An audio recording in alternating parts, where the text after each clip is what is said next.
Well, hello everybody, and welcome to the second RMR-Podcast. Together with all of my friends, you know them already if you watched the other videos we filmed together. We are going to talk about some mangas that we would like to recommend you, or maybe not, or maybe, the stuff that we think you should actually check out, or is some hidden gems. And first of all, I'm going to introduce my lovely cast for our standard podcast here. It's going to be the first one is our Jamalam Jamie Jamser. Yo, what's up? He doesn't want to show his pretty little face, so you got this nice picture from Fuku, who is part of the manga that we are going to talk about today. Then the second person is our lovely Misaki. Hello. Yeah. There's her face. Nice.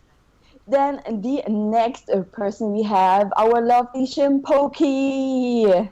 Hello. Hello. The anime voice from the last time. I am forever a hand. Yeah, for the hand.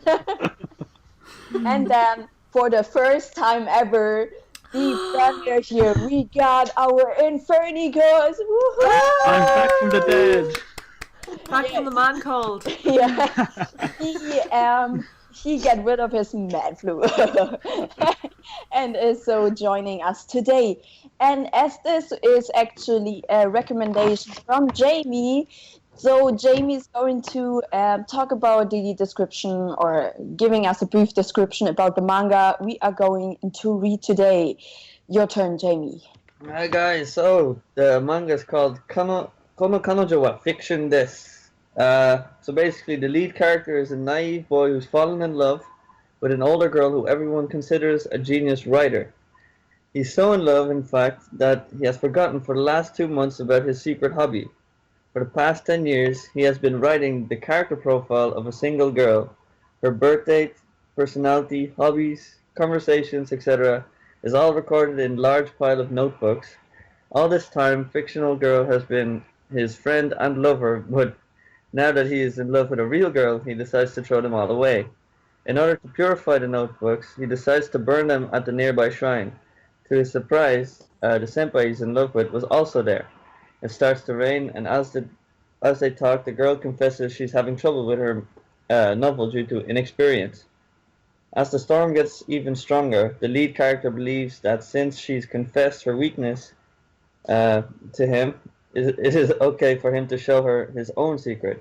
Filled with courage, the boy opens the bag where he brought all the notebooks, except that instead of notebooks, the bag now contains the girl, naked of course. She's been created for the past 10 years. The important part. Of course. Oh my. Oh my. Oh God, and now it starts. So, well, the first thing we are going to do now is actually talk a little bit spoiler-free, what we think about it, what we kind of liked, which character and all the jazz, and then later on we go fully into the spoiler, me probably ranting, but we probably go fully into the spoiler, but we will let you know. And yeah, first of all, brief little spoiler-free stuff what we think about. So who wants to go first? Silence. Well, let Jamie start since he wants his favorite. I mean, I was quite it seemed like an interesting book, topic when I first read the description. So I was like, yeah. Okay. It has some really nice moments, though. I have to say, though, like some emotional moments, kind of. And that really got me by surprise as well. I didn't expect such it really plays around, you know. It feels like a real light type of story, but it does kind of catch you off guard at some points. Okay, well, then I go next. I have to say, I really also, in that part, it was a nice light story, as Jamie already said. The drawing was, if we go a little bit into the manga drawings, it was quite nice. In the beginning, it was more funny because all their chins were like, they were just like really so sharp. I was like, that reminded me actually on all those old mangas in the past with those really straight pointed chins. But it got really, really better in the latest chapters. I think just to say, maybe to mention, it only had 33 chapters, so it's a short one as well, again, like our first one. So for this shortness, I have to say, even though this is maybe something I should mention at the end, but I say it now, I felt it was more satisfying than Ralkrat from our first podcast. The characters, some of them I liked, some of them was not mine, but we go a little bit deeper into it. Like, we had our stern, really nice, like, my favorite one was Fuku, I have to say. I really liked her. We got our little crazy girl, Michiro, and Yuki, the, like, main guy. So, who was, like, such a weep. But,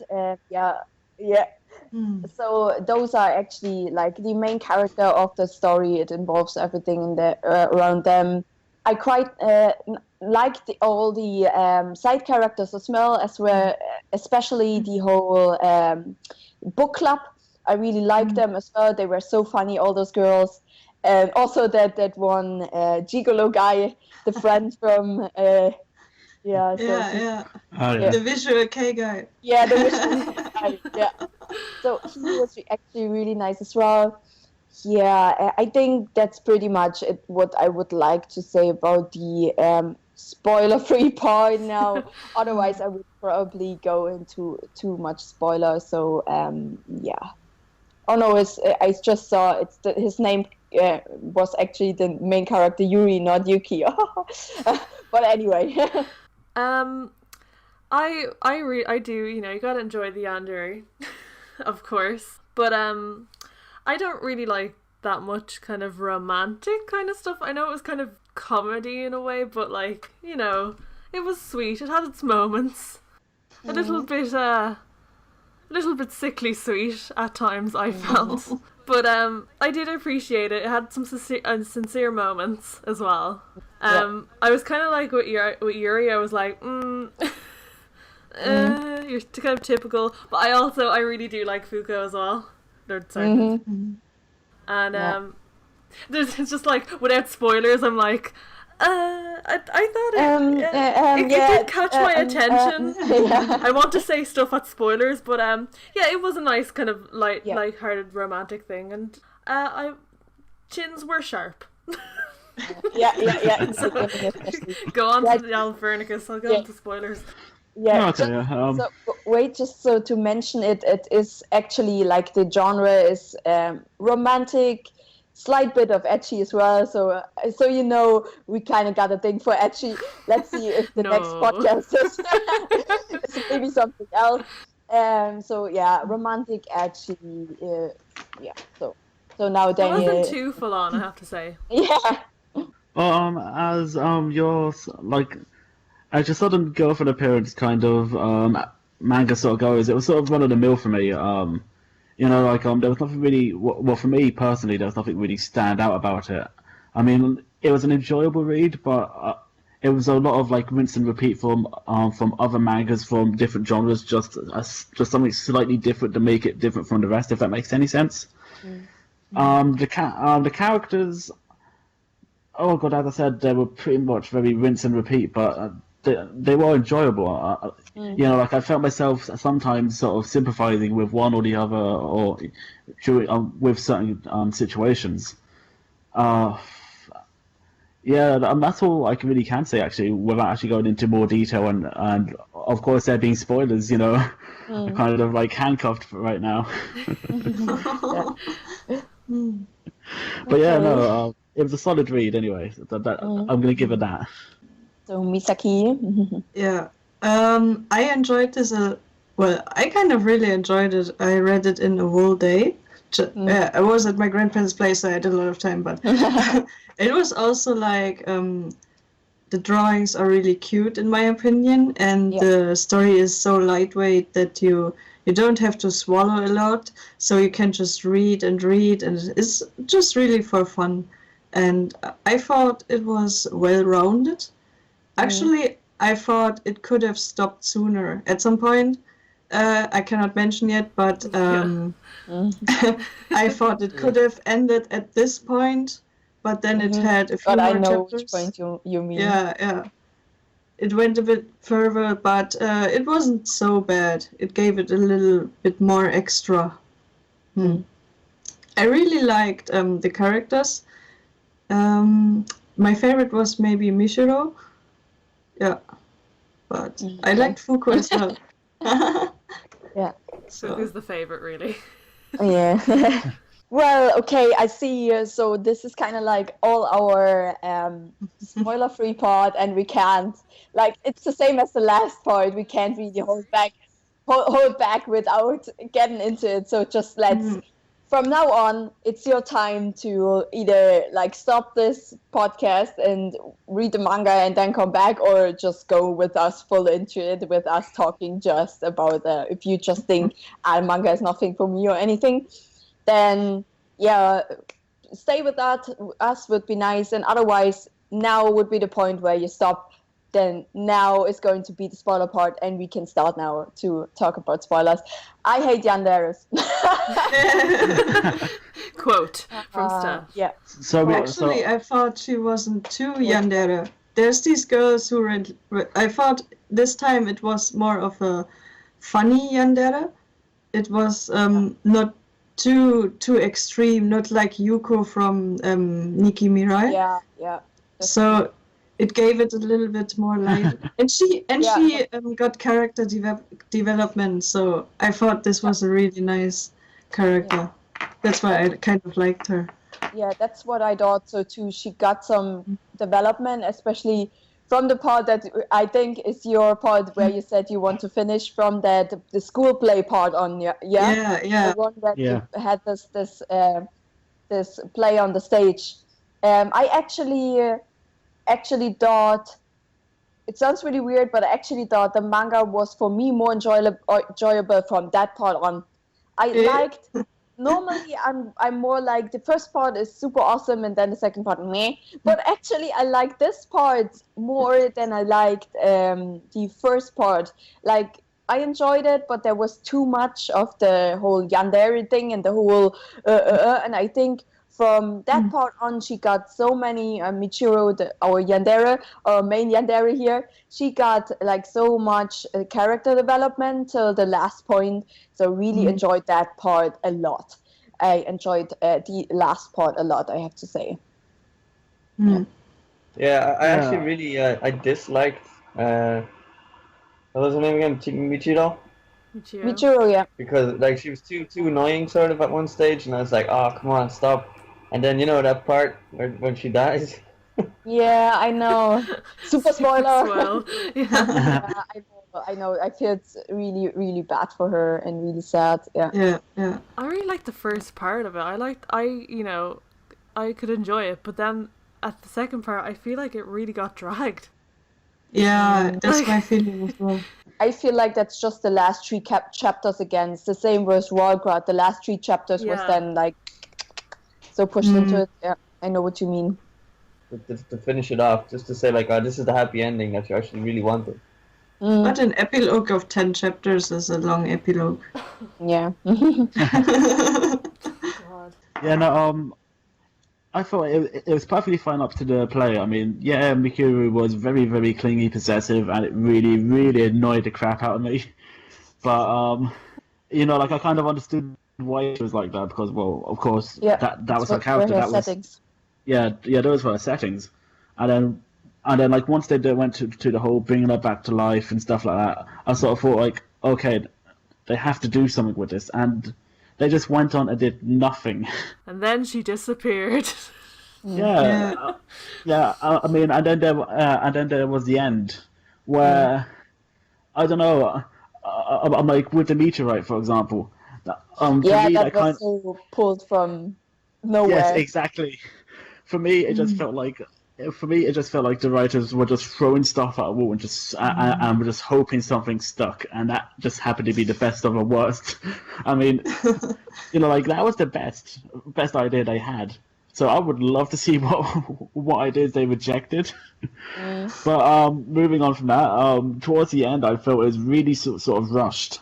Like it's kind of like, we've like this many chapters and we need to finish it now. So like the ending didn't really have much build up. Like I understand that it had to end somewhere, but it just seemed to be so abrupt and out of nowhere. Yeah. What really got me was also like I thought about the whole love feelings they had. Like he had feelings for Fuku, but at the end he got feelings for Michiru. But Fuku always seemed so super accepting. Like he tells her, "Oh, I'm in love with Michi," and she's like, "Oh, that's okay." And I'm like, "I'm going to steal you back." Yeah. Yeah, just like be a little bit more realistic. Yeah. That quite annoyed me as well. Like those switching, I was like, can't you fucking decide? Yeah, like you created your perfect girlfriend. Suddenly it's not your perfect girlfriend anymore, and she's real and stands next to you, and you want to get rid of her all the time, and then oops, you fell in love with her again. It's like, but to maybe explain it a little bit more, like the whole premises and the whole stuff, like Yuri, the main guy, he was like such a weep. He created his perfect girl, like really, I think 99 books. He wrote 99 books with all the descriptions and everything. And she even got superpowers.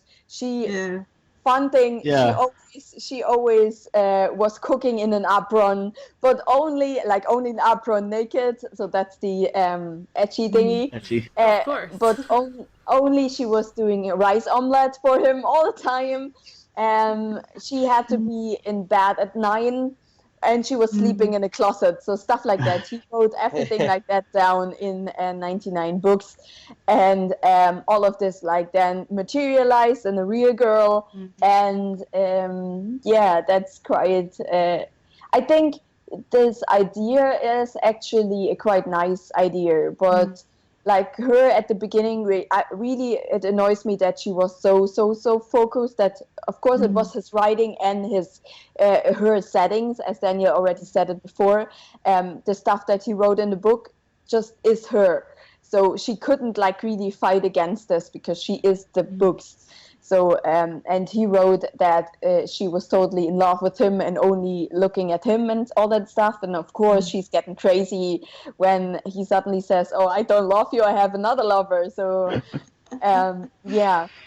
Basically, the moral of the story is don't dick about with someone's heart. Yeah. I also kind of like how they like blended reality though at the end, right? Like where. It was actually the author who actually had the experience of like creating a character, came to life, and at the end it's kind of like, so I decided to make a manga about. Yeah, those last special chapters they had, or those last special pages. Yeah, they were fun. Yeah, with their whole experience.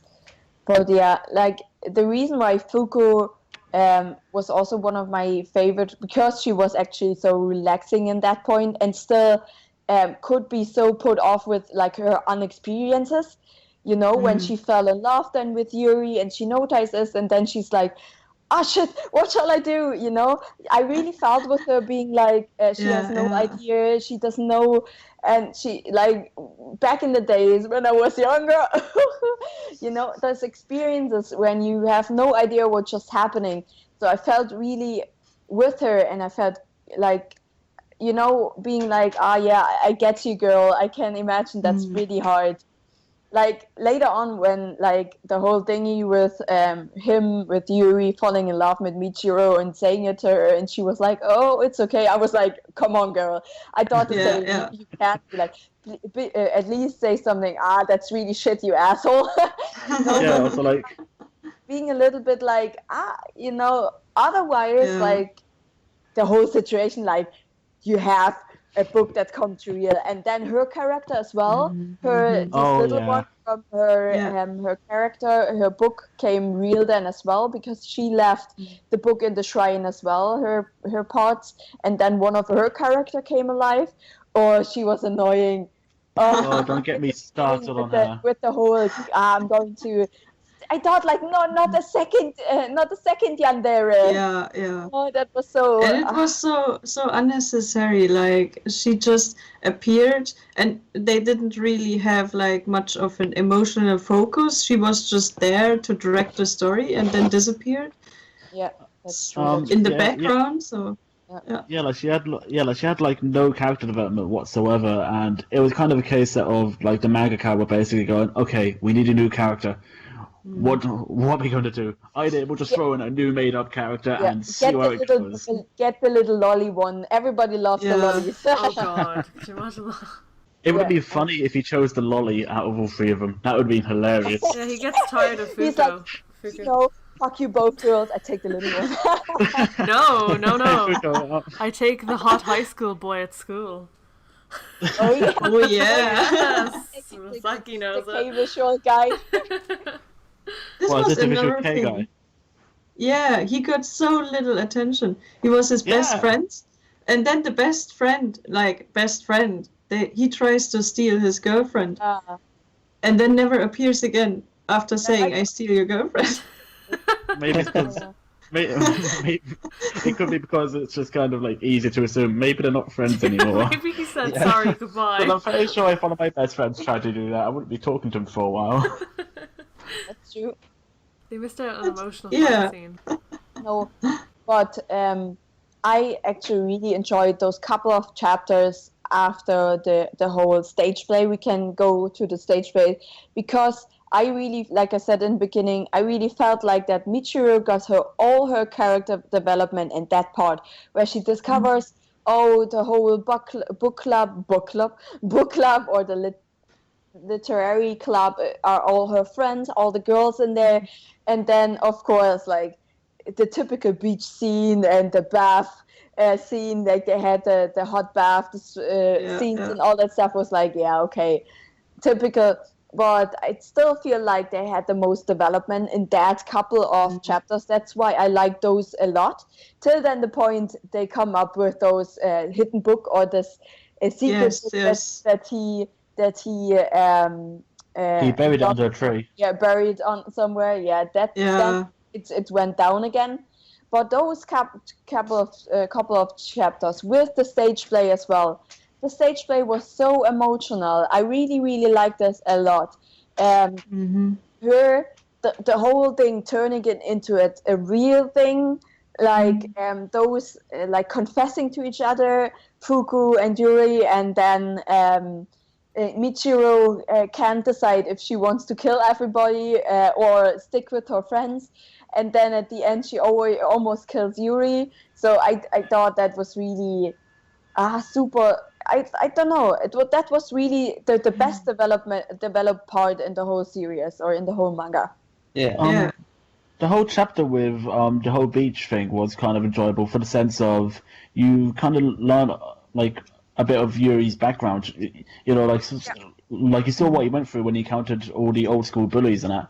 And I did find it kind of funny that that they were all like having a go at him, going, like I bet you don't have a girlfriend and stuff like that. And then both Fuko and Michiru both appear. No, actually, we're both his lover. Right? And then all of them appear. Yeah, and then all the girls come. Yeah. I sort of laughed, and I thought maybe like from then they could maybe do a bit of, like leave it calm down, and then like leave the rest be just sort of like a one-on-one battle with Fuko and Michiru both vying for his love kind of thing, and sort of just doing that just to end it. So like he chooses one. And not in such a haphazard way that they did, but it's easy for me to say as a reader, kind of thing, Yeah. Yeah, they could have gone deeper in his like past and how he now works with it, but they just made a new book he forgot and then destroyed it. Just a reason to get rid of Michiru. Yeah, so, I know. It was sort of like it was sort of, yeah. It was basically like I said earlier, like they had they were probably just told, okay, you've like 6 chapters to end this. Do what you need to do to end it, and they just sort of just threw stuff out wall, and that was apparently the best idea they had. Yeah, yeah, I thought so too. Yeah. I mean, top marks for originality in that. I mean, like when you pick up this manga, yeah, like when you pick up this manga, you don't think that this is going to be the ending. That's true. Yeah. I still find the ending really, really sad. Like, it was sad in the point because I really would have loved that, as Danny already said before, that they kind of like took it on from the beach stuff and then like going with the fight, like not a fight, but you know, the back and forth like it was before, that it sticks for a while or just ends with this. Even though it's kind of like then a totally open ending, but I kind of like felt this would have been suited more, this manga, a open ending, being like he kind of decided already for Fuku, so maybe we don't know it, but maybe they go on with it, and Michiro maybe finds another way or something.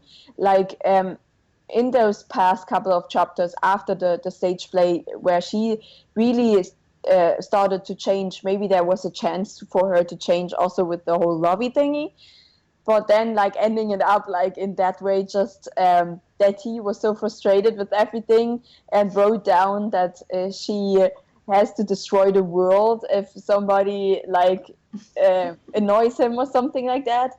And then he buries the book and suddenly finds the book again, and the book transforms into Michiro. So, yeah, that was a little bit, come on, out of nowhere. And then I found it so funny that all the news suddenly, there's a meteorite coming down on Earth, and everybody's panicked, and they are so totally like, oh shit, nobody is like, it was panic, like from the surrounding, and you saw it on TV and stuff, but like, how did they even still got to the shrine, you know what I mean? Like, if there is panic, I don't think you can even move out of your house. But they still suddenly, let's go to the shrine. Because senpai, Steph, because senpai.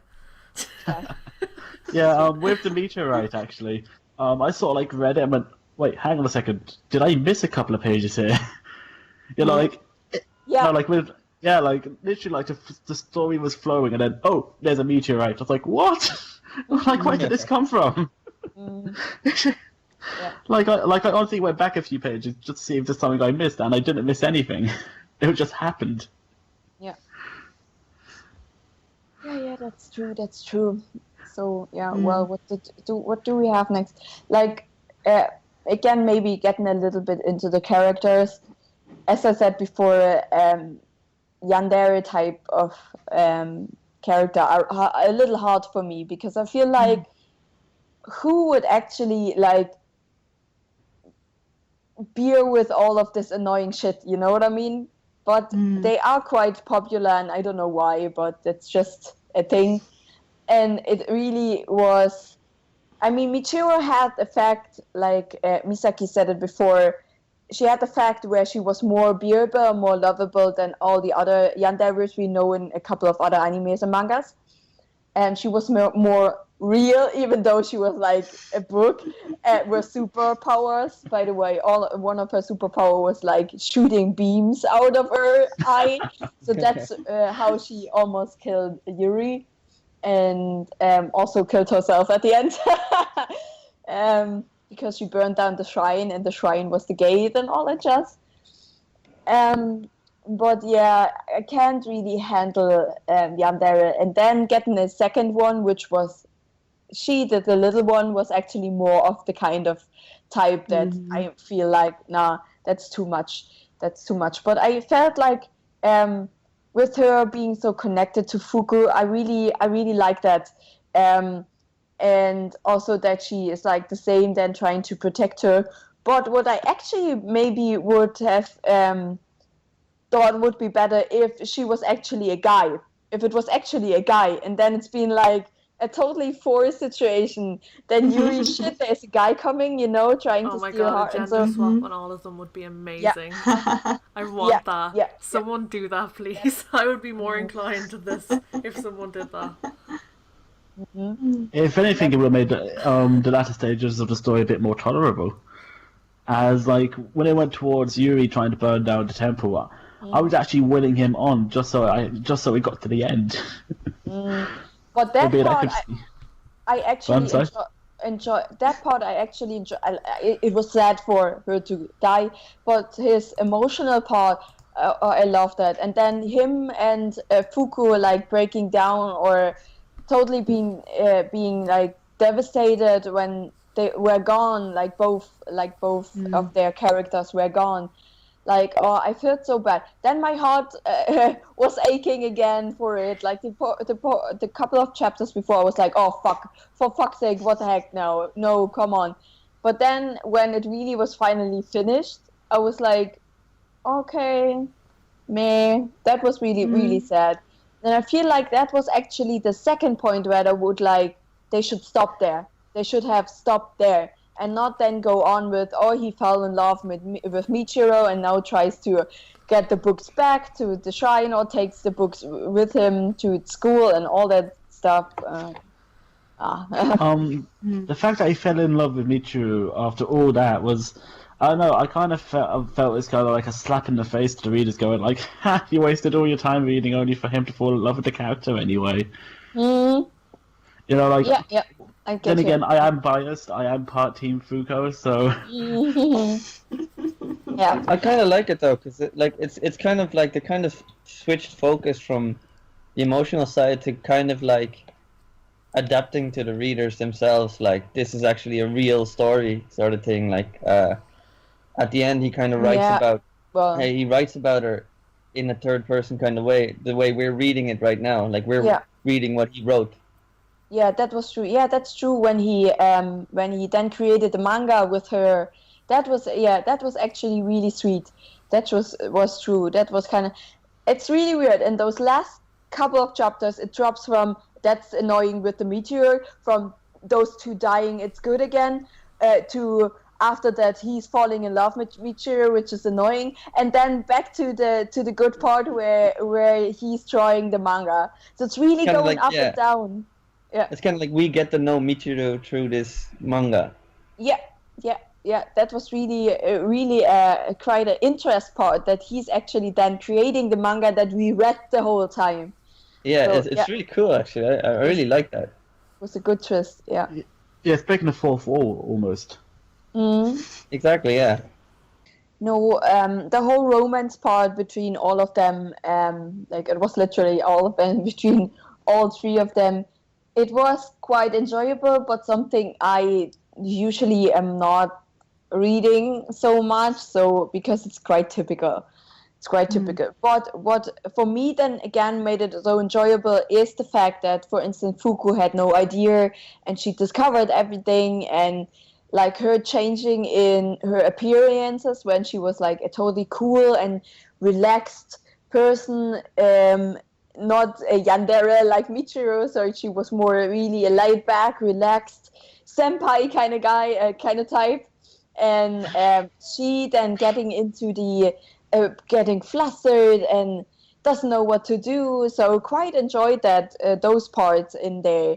And then she actually taking the part up and saying in that stage play, I fell in love with you, you know what I mean, like her first going out for it and not being like the guy, and he was like so in shock and everything. I really like that. That her being like a strong character.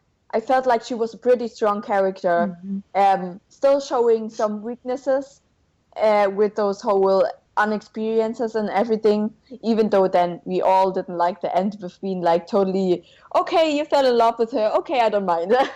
Okay, that's something else. But the whole parts before, I felt like she was one of the strongest characters in there. Like not even the main character, Yuri. It was fun.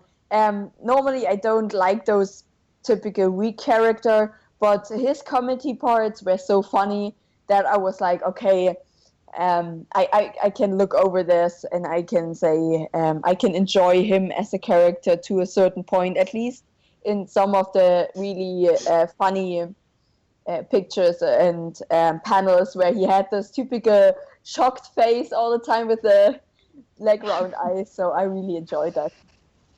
What I liked about the manga is that, like, in comparison with Ralgrad, it had a few characters, but they focused on the characters. Like, we got to see in depth from Michiru, from Yuri, from Fuku. Like, they took the time and got us to experience these personalities, which I really liked. The little girl at the end was a little bit unnecessary, and as we already said, it was too rushed, so it felt a little bit out of place. And I really wish the Visual Kei guy got a little bit more spotlight, because he had the good potential to stir things up a little bit and show maybe more relationship between the characters. I also liked the book club members. Yeah, they were so all funny. so supportive. I like the president, very actually. friendly. Yeah, she's the best. Yeah, she reminds me actually Of you. of me. What? No, no. She's always like super into the ecchi stuff. Yeah, that's true. That's one part that really. But she reminds me of the friend from Ryuko from Kill la Kill. Yeah. What's her name? the little one. They actually look the same, kind of, or have a quite similar look, and they are so like also so like jumpy and always like, oh my god, yeah, that's it. And I really enjoyed this a lot of her. Like she was one of my favorite side characters there. Yeah, a little bit annoying was the one character that was so into it, Fuku Senpai, that she was always being like, oh, you're so unworthy to Yuri and all that. I was like, oh, come on, get over your shit. But, the president was quite fun, yeah.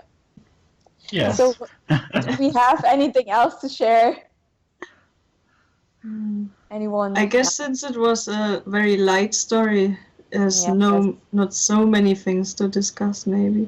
I think so too. The plot's not really deep enough to go into like sort of like a deep analysis, because it's sort of like this is it kind of thing, you know. Like there's no sort of like subtext or subplot. It's sort of it's very simplistic in that sense, which is very typical of that genre. You know, it's more than manga that it'd be like switch your brain off and sit down and read kind of thing, as opposed to like really, really engage you kind of thing. Yeah, that's true. Yeah, I have to also say I feel like this is another one of those where it would have been better if they either stopped earlier or made more chapters than those 33 and made it more into this character development they had actually in those couple of chapters after that main stage play thingy.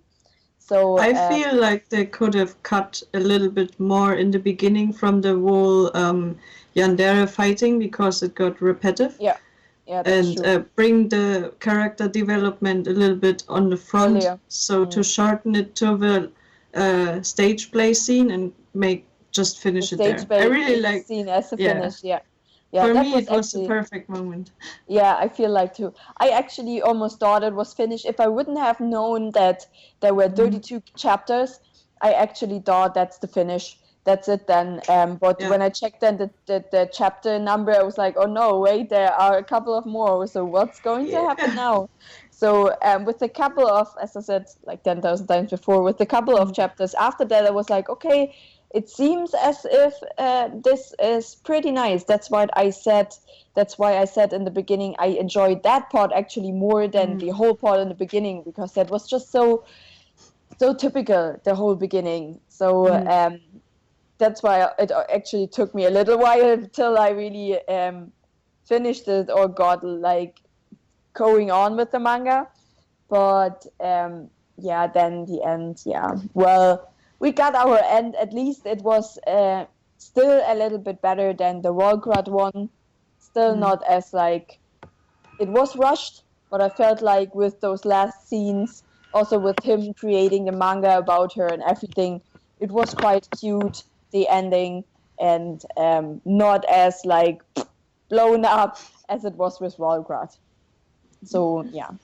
So I would say we close it here, and everybody says if they would like to recommend it or not. So just yes or no, and maybe a little brief reason, and then we say bye and see you later and all that jazz. The way it goes. Yeah. So Jamie, you start first because it was your recommendation for us. Well, yeah, it was recommended only because I read the synopsis. But I actually really liked it. I would definitely recommend it. It's like everybody kind of said, it's quite out there. It's not really realistic in any way or form. But I really did think it had its moments, like at the play and the death scene and almost breaking the fourth wall at the end. That was kind of cool too. And nearly every confession, let's say, was quite cool. So I would recommend it. I really enjoyed it. I thought that the characters were very well characterized. They had like a lot of their own personality, each one. Okay. You next, Misaki? If you look for a light story just to pass time and have a little bit of fun and art to enjoy, I would recommend reading it. It's a good story. It has its little flaws, but I think they're not too big to not read it. So if you're into romance, then give it a try. Yeah. So, Shinpoki. I'm gonna try to as quick as I can because there's like kids screaming outside my estate right now. That's I actually agree with Misaki. It is a nice little light read. I didn't really enjoy it as much, but that's just because it's my own preferences. But I think this, as well as Radgral, would be really good for beginner, people who want to get into manga. Yeah, I think it'd be really nice. Not too heavy on characters, which of course we were kind of complaining about. We're like, oh, we want deepness, but easy to follow story, and I'm just really, I can hear them coming in the background, and for the romantic and something comedy and that little bit of ecchi twist. Yeah. So then, Infernikus or Daniel, your turn. I would, but it's a very, very easy to pick up, very easy to put down. It's a nice, simple read, and it may not be to everyone's taste, but it's a case of, if you, like I said earlier, if you want something where you just want to switch your brain off, sit down and read a manga for 10-15 minutes, as it's very easy to get through, then it's worth a read. It's not like a 10 out of 10 read, but it's worth a read. Okay, and last but not least, it's me. I have to say, if I go with the reasoning from Shinpoki, for a beginner, it might be fun to read, even though it might be a little bit putting off with the whole Yandere thingy. So that might be a little bit too much in the beginning. But still, it is quite a light read and a typical stuff that you actually see in a lot of. So I think for beginner, it's good. But overall, actually, I think I will be the only one that would say would not, for any other manga reader, would not really recommend it, because there are better stories out there. There are definitely better stories out there. If you got some time, like it's so quick, then do it. But otherwise, I feel like if you don't want to waste that time, and I feel like you have a lot of other mangas to read, then I say you can get better stuff out there, and I wouldn't really recommend it. It's still a cutesy short story, but I personally would have not read this, even though like I'm totally into the ecchi stuff and stuff, but I would have probably not read this manga. So but that's just my opinion, and I feel like if you all say it's good, you would recommend it, then that's a better, of course, and they are maybe having a better opinion with going for the most votes. But for my opinion, I think it's not enough. but so far it was still enjoyable for that time now. And it was good that I had a quick read because I like my time schedule. This, especially last week, was so off. I'm glad it was so quick to read. So yeah. But yeah, that's it then. I feel like we talk quite a lot about this manga again. Yeah. We are going to now discuss, now not in this recording, but after we finished it, what we are going to read next time. Maybe something without ecchi, but I don't mind about it. But sometimes we maybe have to change our podcast into ecchi podcast or something. Ecchicast. Yeah, ecchicast. Anyway, we all saying bye now. As I mentioned it in the last podcast already, I will going to link all the social medias except for Jamie because again he doesn't have anything. Down below for everybody, check out. Get a Twitter account, Jamie. Yeah. Oh, thanks. It's going to be so fun. Come on, do it now. Yes, now. You can join in on the official hashtag. Yeah. Which doesn't even exist yet. But well, anyway.